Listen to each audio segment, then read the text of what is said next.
Hi friends, how are you today? I'm so happy you've come to join me for story time. I'm Miss Susan.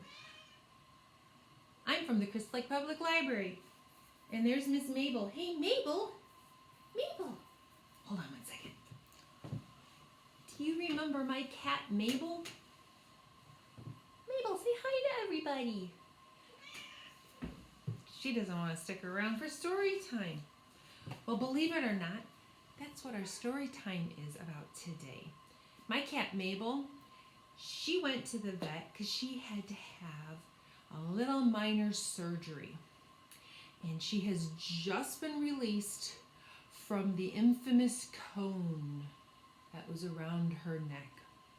And Ro found a good book about that, so I think we need to wake Ro up and find out what story he found for us. It's not exactly what Mabel went through, but she understands having the cone around her neck for a couple of days. So let's wake Ro up and we'll introduce you to the story. All right, so here we go. And my friends, what do we count to when we're asking Ro to wake up? Do we count like A, B, C? No, you're right. I heard somebody. We count to 3. So here we go. 1, 2, 3. Where is Ro? Where is Ro? Here he is. Here he is. Did you bring a story? You did? It's in your basket? Time to read. Time to read. Ro, how are you today? Yes, did you put the book in the basket about Mabel? It's like a story of Mabel and what she just went through, right? Yeah, I mean, she's perfectly fine. Do not worry. Mabel is A-okay, 100% awesome. But she did have a cone around her neck for a couple of days. And you were such a good friend to her. You were. You stayed up all night with her. I mean, I stayed up all night with her too. But you were a good friend, right? So you want to bring the book out right now because apparently it speaks volumes to Ro. Okay, so here we go. Oh, Ro, you're slipping. There we go. Yes, hi, Mabel.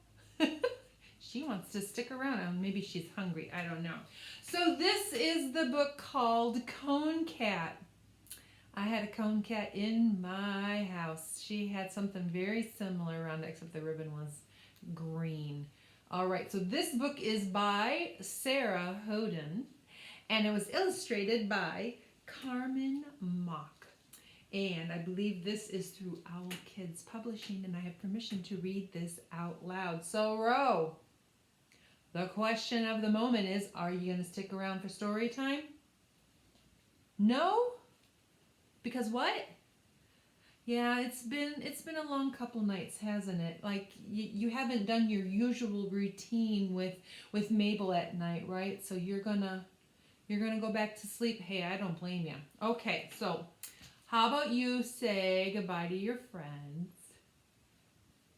Oh, he's giving double nose kisses. There you go. Let's go get your basket, and we will put you in your bed. Goodbye, Ro. Have a good sleep, man. You deserve it. Being such a good friend and staying up all night with Mabel and myself, because, you know, I am the mom. So, all right. We are going to read Cone Cat. On the back, it's super cute. It's a catastrophe. Yeah, that pretty much summed up how Mabel was for the first 24, 48 hours with the cone on her head.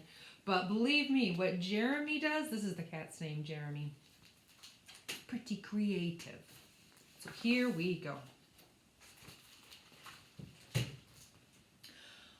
One day, Jeremy woke up at the vet, and there was a cone.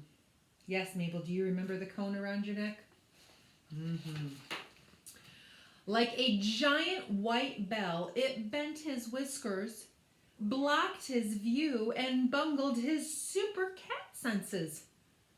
I am Cone Cat now, he told himself.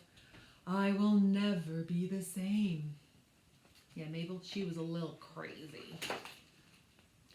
As Jeremy, he'd been nimble and quick. He had prided himself on his sweet scent, and now he was knocking into door jambs and backing his way down the stairs with all the grace of a fat squirrel. He didn't smell too good either. Clearly, the cone was winning. Yeah, that pretty much sums up how Mabel was feeling. To take his mind off of his problems, he tried to keep busy. Hunting. Oh, spiders are always fun. Redecorating. That's not good. Mabel doesn't do that though, but Jeremy. And hiding from Ava, his little human. But nothing could shake his feline funk until a change landed right in his lap. Well, his cone. Ava had been eating a breakfast as usual. Fruity O's and milk, his favorite. And as always, he jumped on the table to lap up the leftovers. But this time, his tongue couldn't reach the bottom of the bowl. Come on, cone, he said. Help me out. The cone didn't answer. He's trying to lick so hard. Look at that. Not having much success.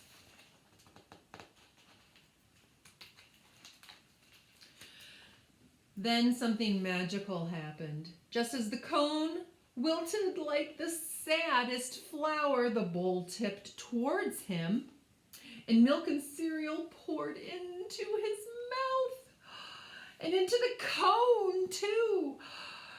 He could save some for later. Could the cone be a friend after all? Made Jeremy pretty happy right there. It even got better. The spider he was stalking, that didn't taste as good as he'd hoped. And the armchair stuffing, not a tuft was left behind. Look at him. Looks like he's swimming in mashed potatoes or marshmallows or something. That's the stuffing, not good. Plus, if he directed the cone just so, he could hear Ava coming before she'd even left her room. All of this led up to the greatest moment, a cone cat's life, Ava's birthday party. Of course, the gathering of the little humans can be a nightmare for a cat, but then came the cake, and with it, ice cream. Ooh, do you see what I see? Kid,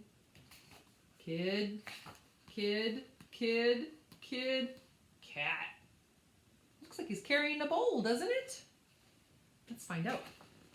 Yes, the tall humans were serving ice cream in big dollopy scoops, strawberry sprinkle surprise flavor. And the little humans all lined up with their bowls for a treat. Cone Cat drooled, inching his way closer. Was he seeing things, or did those bowls look familiar? They certainly do. What do you think is going to happen? Is Cone Cat going to be successful? Maybe he's going to fool the big tall human that it's actually a bowl. We'll see. As the little humans spooned the stuff into their mouths like so much catnip, he pressed himself up to the front of the line and, oh, do you see that? He got what he wanted for. Plop. Before they could realize their mistake, Cone Cat tiptoed off to a quiet place and gobbled down the ice cream, licking up every last drop. It was And it never would have happened without a cone. The next day, Cone Cat felt one of the tall humans scratching his neck. I hope they're not making you tighter, he thought. Eh, Cone? But suddenly, it was off.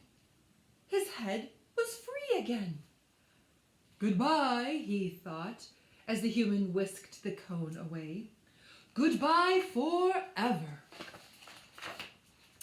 Of course, he was happy to be back to his normal self, happy to be Jeremy again. But looking back, he wondered, will anything ever compare to my glory days with the cone?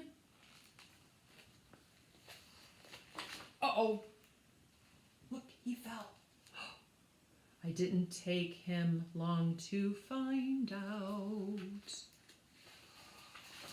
Uh-oh. The end. My gosh.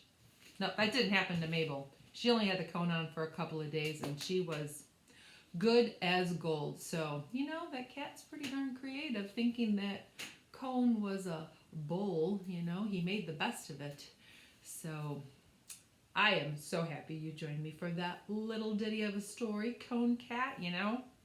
Things do happen to us and you just got to make the most of it, right? And Jeremy, he certainly made the most of having a cone around his neck. So, I hope that you have a marvelous day. Come back again for another story time. You know, Ro, he always picks out the best stories. Can't wait to see what the next one is. Until then, bye friends.